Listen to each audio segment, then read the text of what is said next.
From Software have done it again. Hello, everybody. I am Jmulls of Jmulls Gaming, and at the Game Awards 2024, FromSoft did a thing that nobody thought they would. That is announce another Elden Ring game. Yeah, this isn't DLC, this is a standalone game. It's not Elden Ring 2, it's a co-op roguelike. Now that may sound confusing because, well, it kind of is. And they specifically call it a co-op action survival game. But while the focus is on co-op, you can play the game single player. It's just that the game was meant to be experienced with 3 players. And I think naturally this game has been rather polarizing for a lot of people that love FromSoft games. And especially people that love Elden Ring. Because this isn't the style of game you normally get out of FromSoft. And so whenever a company that is known for consistency decides to venture off the beaten path and try something new or unique compared to what they've done before, that will alienate some of the audience you've already accrued. However, while I wouldn't say this is something I would necessarily seek out for FromSoft, I'm not particularly pessimistic in regards to Nightreign for a very simple reason. It's FromSoft. Like, let's be fair here, at the end of the day, I can't think of a single game that I actively dislike from FromSoft. Like, the closest there would be Dark Souls 2, and I still enjoy that game to some degree. And when you have a reputation and you've built a resume like FromSoft, that are very few in the industry in my opinion, I think FromSoft stands head and shoulders above pretty much everyone else nowadays. When you have that resume, you have that reputation, you get the benefit of the doubt for me. And they've already talked about, like, the monetization. You just buy the game. It's not a live service game. It's just you buy the game, you get the game. Good. That's what I look for out of FromSoft.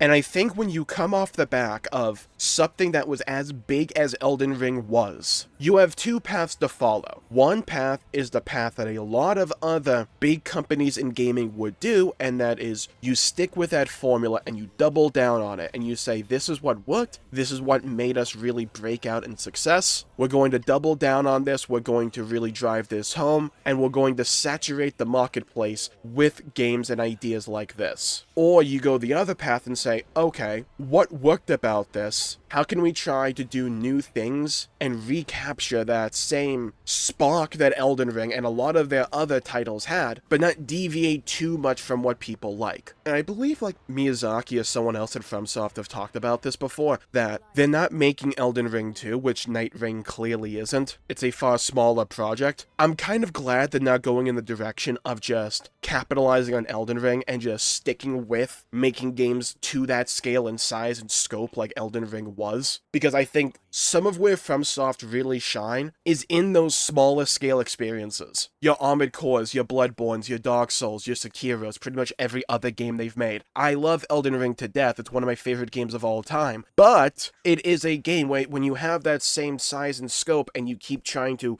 pump out games that are just like that at some point, and I think for a game of that size and scope, it would be sooner rather than later, it would just get stale and repetitive. I think one of the big defining elements of what makes FromSoft so successful and so beloved is that they're able to have all these different combat styles and rhythms, because the combat of, say, Bloodborne does not play like Sekiro, which does not play like Dark Souls, which at the end of the day still doesn't play like Elden Ring. But all those games still feel like FromSoft. It has that FromSoft DNA and identity, heavy emphasis on overcoming challenges, utilizing the tools in your kit to overcome said challenges, while being dropped in the middle of a bleak, desolate world trying to pick up the pieces. And when I saw the trailer for Nightreign, there's a lot of interesting and new mechanics being implemented to Nightreign that we didn't have in Elden Ring, or they're taking ideas that were in Elden Ring and really taking them up to 11, and they're trying out, say, hero classes, or just heroes where you don't make your own character in Nightreign, you take control of one of these like preset heroes that have their own playstyles. I think what Nightreign can really do successfully is be a good time in of itself, but also allow FromSoft to just go wild and test a bunch of stuff out. How do people like the traversal of various characters? Do they like the flying elements? Do they like that one guy that can scale walls? Do they like that grapple hook mechanic where you become Scorpion from, say, Mortal Kombat? Get over here! I've been consuming a lot of content surrounding Elden Ring Nightreign and hearing a lot about it. Apparently there's a character that is able to pretty much double the damage someone has sustained over a set period of time. How does that mechanic work? How do people respond to stuff like that? And you take mechanics that other games do that are popular, like the Battle Royale Circle Storm thing, and you try and take a new twist with it. How could we take this beloved game mechanic and put our own twist on it to make it work in this context? Can they pull it off? Will it be pulled off? We have to wait and see. How are these randomly generated maps? How do they flow? Are they any better than, say, Bloodborne maps or Chalice dungeons? Is this potentially a design idea that we can take into the future and try again? Because Chalice dungeons weren't all that well received, at least in my experience and from what I've done of them. But how do people feel about the map design in, say, Nightreign? Because it's not entirely handcrafted. The placement of various enemy camps, etc. will be randomly placed. How does that flow? Is it too janky, or can it work? Can we make it work? And can this idea be taken into the future for another game, but maybe retooled in such a way to work there, taking lessons from Nightreign and even Bloodborne? I'm glad that Fromsoft is at least trying to do something new compared to what they've done before, and are going to really lean in, from the looks of it, to these smaller scale experiences. Because like I said before, I love Elden Ring, and I would almost certainly love Elden Ring 2. But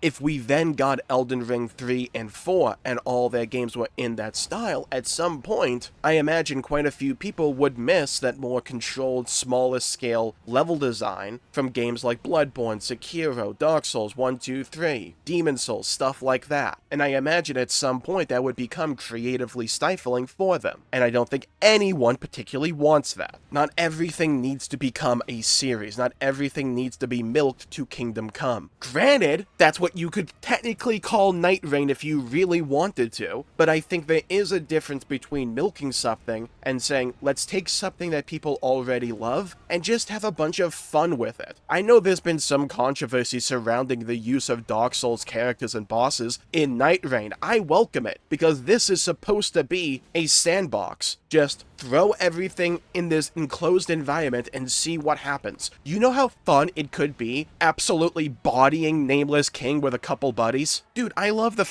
Dark Souls 3 Firekeeper. Hell yeah, I'm glad she's back. They already said this was a spin-off game, and it's not like the story is going to exactly matter for Elden Ring or anything like that. Just have fun with it. Sometimes we take things way too seriously, and we forget that at the end of the day, video games are supposed to be engaging, and they can just be fun. And I don't know how many people out there actually are arguing this, but I have seen the point be thrown around, and I do want to address it, and that is the idea of reused assets. Because when you look at Elden Ring Nightreign, yeah, it's pretty much just Limgrave, right? And a lot of the actual assets come right from Elden Ring or previous FromSoft games like Dark Souls 3. Some people will argue that's lazy. Why not make new assets? I would argue, if they work, don't fix what isn't broken. Some of my favorite gaming experiences out there could be coined as asset flips. Majora's Mask. Most of that game is just composed of things from Ocarina of Time. It worked because you take those assets and you have a unique spin to them. At the end of the day, Nightreign is still an Elden Ring game. It still takes place in totally not Limgrave, with changes that happen to the map going from game to game. It's supposed to feel familiar because it is. Because it's still Elden Ring. I normally only view asset flips as a negative thing when there's clearly a lack of effort to make the new thing interesting or engaging to any degree. It's FromSoft. Does anyone think this game will be objectively bad? Like, I know there's some concerns because Miyazaki is not the director for this game, but it's still FromSoft. It's not like that one dude made every game all by himself, like in the lab, like he's Walter White or something. I mean, he maybe is, but I doubt it. I think the biggest indicator that he wasn't the director here for Nightreign was that I didn't see a single foot in the entire trailer. But also, at the end of the day, this won't be for everyone, and that's fine. Not every game has to be designed for every single person out there. Because I think when you try to design